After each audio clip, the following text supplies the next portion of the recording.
এলেম অর্জনের শর্ত 7টা শর্ত বলি, প্রথমে সংক্ষেপে বলি, মনে রাখবেন।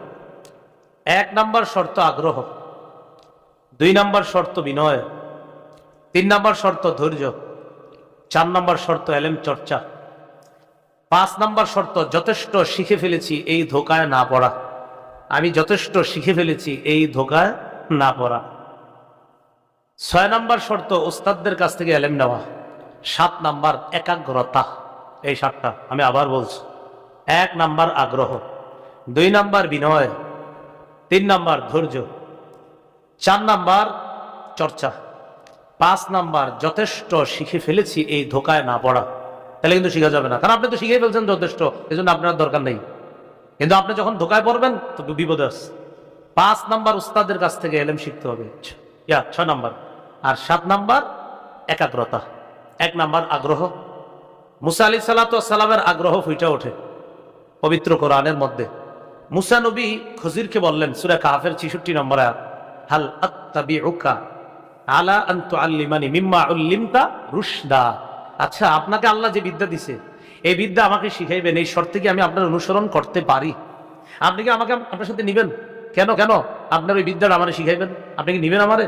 আগ্রহ, আমার আগ্রহ আছে, আপনি যদি একটু দয়া করে নেন আমি যাইতে পারি। তাহলে এখান থেকে আগ্রহ, আগ্রহ থাকতে হবে। হুজুর রুমে যাবে, কাজ আছে হুজুরের, হুজুর আমি পড়াটা বুঝি নাই, হ্যাঁ পরে আস। কিন্তু আপনি আগ্রহ দেখাইতে হবে, হুজুর আমি একটু পরে, আবার একটু পরে আসছেন। ও কিরে তুই কেন আসছস? হুজুর ওই যে একটা পড়া বুঝি নাই। ও আচ্ছা, 5 মিনিট পরে কাজ আছে। আপনি হাল ছেড়ে দেওয়া যাবে না, 5 মিনিট পরে আবার যাবেন। আগ্রহ। তখন উস্তাদ দেখবে না ওর প্রচন্ড আগ্রহ আছে, তখন উস্তাদ দেখবেন আজকে আপনারে 2 একবার বলছে পরে আস, পরের দিন আপনারে ডাইকা বলবে এই পড়াটা বুঝো, কিভাবে বলবে। এই হলো আগ্রহ। 2 নাম্বার বিনয়। বিনয় হওয়া ছাড়া এলেম অর্জন করা একদম অসম্ভব, বিনয়ী হতে হবে। এলেম অর্জনের শর্ত বিনয়ী হওয়া। ইমাম মালিক বলেন, আল ইলমু বখিলুন জিদ্দা। এলেম হলো কৃপণ। এলেম কি? কঠিন কৃপণ। লা ইউতিকা বা'দা, এলেম তোমারে তার কিছু দিবে না, হাত্তা তু'তিয়াহু কুল্লাক, তুমি তোমার সর্বস্ব যদি ওরে না দাও। জ্ঞান, কোরআন সুন্নাহর জ্ঞান, এটা এমন এক জ্ঞান, তুমি সর্বস্ব যদি ওরে না দাও, ও তোমারে কিছু দিবে না, ও তোমাকে কিছুই দিবে না। এই জন্য বিনয়ী হওয়া, এলেমের কাছে খুব বিনয়ী হওয়া, ওস্তাদদের সামনে বিনয়ী হওয়া।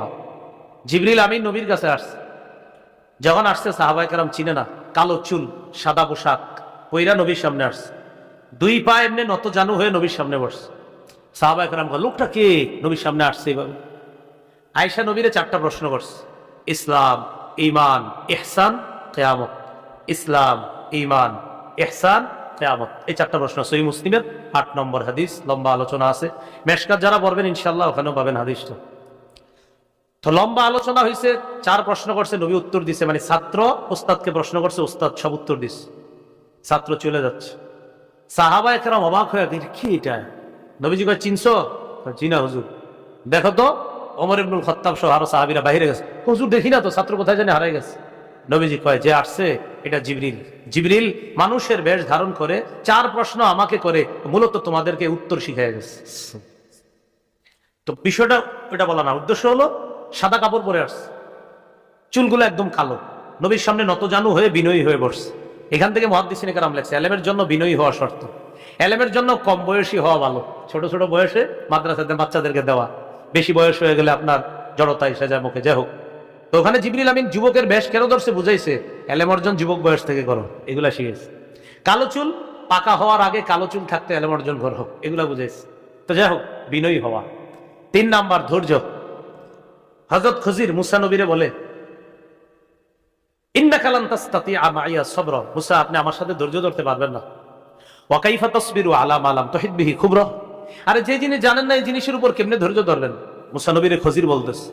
মুসা নবী কয়, সাতাজিদুনি ইনশাআল্লাহু সাবিরা ওয়া লা আসি লাকা আমরা, ইনশাআল্লাহ আপনি আমাকে ধৈর্যশীল পাবেন। এখান থেকে বোঝা যায় এলেম অর্জনের জন্য ধৈর্য লাগবে। আপনি দেখবেন আপনি জানেন না, বুঝতেছেন না, আহারে হুজুরে কয় না কিনলে বিষয়টা, আপনি যেটা জানেন না এরকম মনে হবে। দেখবেন ওস্তাদ আলোচনা করবে, তারপর যে বিষয়টা হলো, তো এটা বলতে গিয়ে হুজুর দেখবেন বলতেছে, তখন নবীর ওই সাহাবী এটা করলেন ওটা করলেন, তখন আপনার মাথায় ঢুকছে, আচ্ছা হুজুর তো ওই কথাটা এখনো কয় নাই, যে এইটুকু বলার কথা। এগুলো আপনার ধৈর্য, ধৈর্য ধরতে হবে। শেষে বলবেন হুজুর আপনার একটা কথা বলার ছিল, এটা ও আচ্ছা ওটা বলি নাই, না ঠিক আছে কালকে বলবো। আপনি কিন্তু আরে আজকে বললে সমস্যাটা কি ছিল, না আপনি ধৈর্য ধরতে হবে, আপনি ধৈর্য ধরতে হবে, কারণ আপনি বিদ্যা অর্জন করতে আসছেন, ধৈর্য ধরতে হবে। হুজুর আজকে সময় নাই বলে নাই, কালকে বলবেন ইনশাআল্লাহ, ধৈর্য। এ হলো 3 নাম্বার, ধৈর্য ধরা। ফজির সামনে গেছে, নৌকায় উঠছে, নৌকা ছিদ্র করে ফেলছে। মুসা নবী কোনো কাম করলেন আপনি? আমি না বলছি ধৈর্য ধরতে পারবেন না? আরে নৌকা ছিদ্র করছেন, হ্যাঁ এই তো এই বিদ্যা আমার আছে, আপনার নাই। এখন আমার কাছ থেকে এটা জানতে হইলে আপনার ধৈর্য ধরতে হবে, যে নৌকা কেন ছিদ্র করলাম। মুসা নবীর তো পেরেশান, যে কেন ছিদ্র করলাম, ধৈর্য। ওনারে বলে না, কয় সামনে চলেন, ধৈর্য না ধরলে আমার সাথে যেতে পারবেন না। কয় ঠিক আছে, আর আর সমস্যা হবে না, ধৈর্য ধরবো। একটু সামনে গেছে, পিচ্ছি একটা ধৈর্য মেরে ফেলছে। মুসা নবী এটা কোনো কাম করলেন আপনি? ধৈর্য ধরতে হবে। তো এই হলো আপনার ধৈর্য লাগবে এলেমের জন্য। এটা হলো 6 নম্বর শর্ত। 3 নম্বর। 4 নম্বর শর্ত এলেম অর্জনের জন্য চর্চা, এলেম চর্চা। চর্চার ক্ষেত্রে কোরআনের সূরা জারিয়াতের 56 নম্বর আয়াতটা মনে রাখবেন, ওয়াজাক্কির ফাইন্না যিকরা তানফাউল মুমিন। দেখেন এখানে আপনারা সাধারণ যারা আছেন সবাই এমন ওয়াজ 10 বার শুনছেন, এই মাহফিলও শুনছেন, আরেক মাহফিলে শুনছেন, আরেক মাহফিলে। আল্লাহ বলছে মুমিনদেরকে জানা বিষয়ে বারবার জানাও, জানা বিষয়ে বারবার জানাও, জানা বিষয়ে বারবার জানাও। জানা বিষয়ে বারবার জানাইলে কি লাভ? এতে মুমিনের ফায়দা হয়। দেখবেন এক বয়ান আপনি 9 বার শুনছেন, একই বয়ান 9 বারে আপনার কাজ হয় না, 10 নম্বর বার শুনছেন, কাজ হয়ে গেছে। তো গত 9 বার কেন হইল না? আল্লাহ বলছে আবার বলো, আবার বলো, আবার বলো, আবার বলো। মুমিনের ফায়দা হবে, কিছু না কিছু ফায়দা হবে, এক পর্যায়ে চূড়ান্ত ফায়দা হয়ে মুমিন হেদায়েত হয়ে যাবে। ওয়াজাক্কির ফাইন্না যিকরা তানফাউল মুমিনিন। এলেম চর্চা করা। তো যে বিষয়টা আমরা জানবো এটা চর্চা করা, আপোষের মধ্যে চর্চা করা, জানি চর্চা করা। অনেক সময় দেখা যায় অনেক ছাত্র থাকে মেধাবী, তো তাদেরকে যদি বলা হয় এটা কোন সিগা, তারা দ্রুত বলে ফেলতে পারে। আরেক বেচারার মেধা একটু মধ্যম মানের, দেখবেন ওদের মেজাজ খারাপ হয়, যারা ভালো মেধাবী ওদের একটু মেজাজ খারাপ হয়, আরে ওই পারে না এটা, এটা হইতে পারে। কিন্তু যে পারতেছে না কেন, ওর কারণে হুজুর পড়ার সামনে দিতেছে না, এটা হইতে পারে। কিন্তু ওই যে বললাম আপনার 4 নাম্বার চর্চা, ওই যে আপনি যেটা জানেন এটা আপনার কম মেধাবী যে ছাত্র ভাইটা আছে ওর সাথে একটু চর্চা করেন, আরো কম মেধাবী যে ভাইটা আছে ওর সাথে একটু চর্চা করেন, ওরে জানান। দেখবেন যারা জানেন না, কারণ যারা যে বিষয়টা খুব ভালো জানেন, এটা একজনকে বারবার বলতে আপনার বিরক্তি লাগবে, তোর বেটা বুঝুস না, এটা ওয়াহেদ মুজাক্কার গায়েব, এটা ওয়াহেদ মুজাক্কার বুঝুস না। তো এইভাবে আপনার মনে হবে। হ্যাঁ অনেক সময় যেমন কাতিলুন, কথার কথা, কাতিলুন কোন সিগা? তো কাতিলুন কতালা ইয়াকতুলু থেকে কাতিলুন ওয়াহেদ মুজাক্কার ইসমে ফাইলের সিগা। আবার কাতিলুন আমরের সিগা হয় কাতিলুন, কাতালা কাতিলু মুকাতালা থেকে কাতিলুন, শেষে নুনে মুখাফফাফ যুক্ত করলে আমরের সিগা হয়। এখন আপনি যদি বলেন কাতিলুন কোন সিগা, তো ও তো বারবার বলবে ওয়াহেদ মুজাক্কার, ওয়াহেদ মুজাক্কার। এই বেটা আর কোনো সিগা হয় না ভাই, আর তো এরকম রাগ হয়ে যেতে পারে। রাগ না হওয়া, একটা ছাত্র ও বুঝে না, ওরে বারবার বুঝানো, বারবার বুঝানো। তো এইভাবে এলেম চর্চা অব্যাহত রাখা, এটা হলো 4র্থ। 5ম, যথেষ্ট শিখে ফেলেছি এই ধোকায় না পড়া।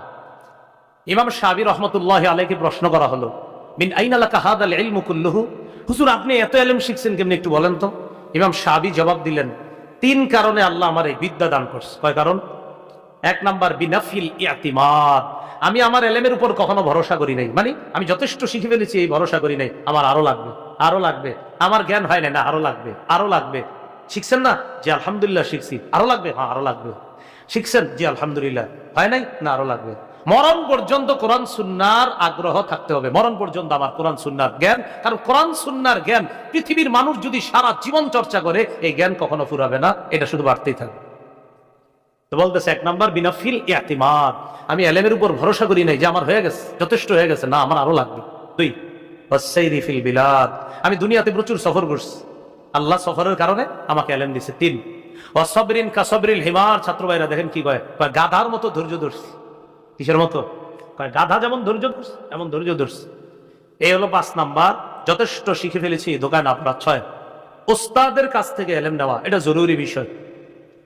রাসূলুল্লাহ সাল্লাল্লাহু আলাইহি সাল্লাম বলেছেন, খুযুল ইলমা ক্বাবলা আন ইয়াযহাবা, ইলম চলে যাওয়ার আগে ইলম গ্রহণ করো। সাহাবীরা বললেন, কাইফা ইয়াযহাবুল ইলমু ওয়া ফিনা কিতাবুল্লাহ, হুজুর আমাদের কাছে আল্লাহর কোরআন আছে, ইলম কিভাবে চলে যাবে? নবীজি বললেন, এই তো কথা বুঝো নাই। আওয়ালাম তাকুনিত তাওরাত ওয়াল ইনজিল ফি বানি ইসরাঈল ফালাম ইউগনি আনহুম শাইআ, বনি ইসরাঈলের কাছে তাওরাত ছিল, ইনজিল ছিল, কই ইলম তো তাদের কোনো কাজে আসে নাই, তাওরাত ইনজিলও তাদের কাজে আসলো না, তারা পথভ্রষ্ট হয়ে গেল।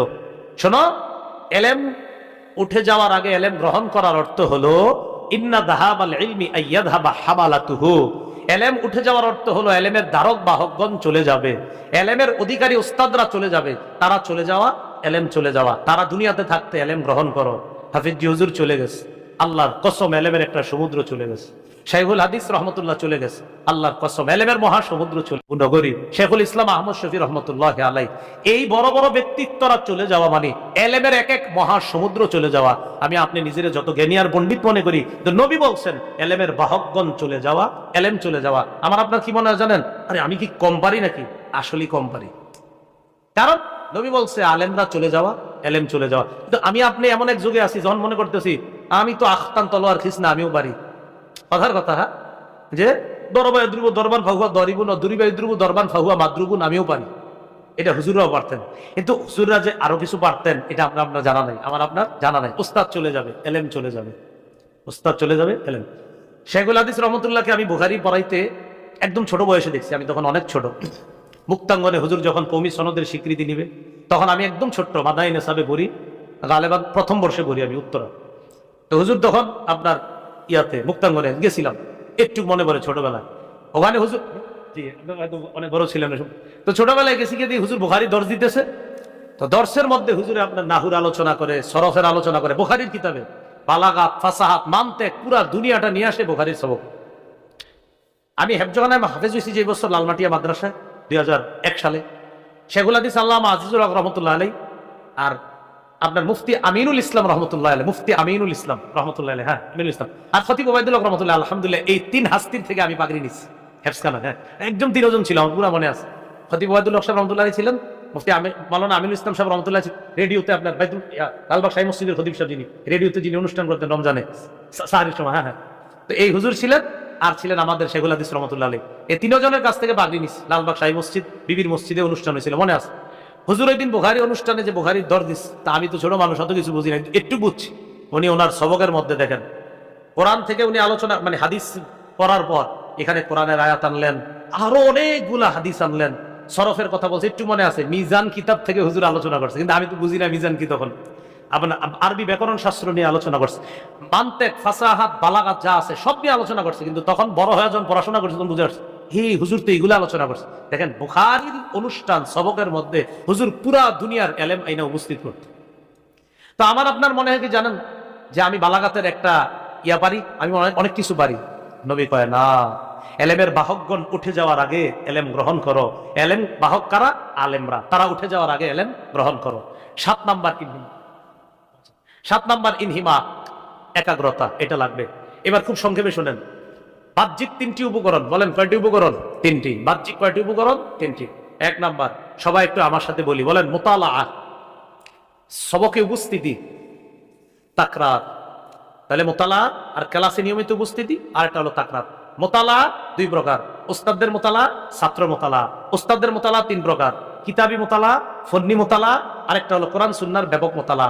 ফতুয়া বিভাগের ছাত্রদের মুতালা, কোরআন সুন্নাহ মুতালা করে মাসাইল বের করা। দাওরা পর্যন্ত ছাত্রদের মুতালা, সামনের সবক বোঝা। বাহ্যিক 3টি উপকরণ, উস্তাদের আদব, কিতাবের আদব, মাদ্রাসার আদব। উস্তাদের আদব 4 প্রকার, মোহাব্বত, আজমত, ইতাআত, খেদমত। আজকে পর্যন্তই। আল্লাহ পাক রব্বুল আলামিন আমাদের সকলকে এলেম অর্জনের ব্যাপারে যা যা জানলাম আমি সহ সবাই যেন আমরা কথাগুলো মনে রেখে সামনের জীবনে এলেম অর্জন করতে পারি, আল্লাহ তৌফিক দান করেন।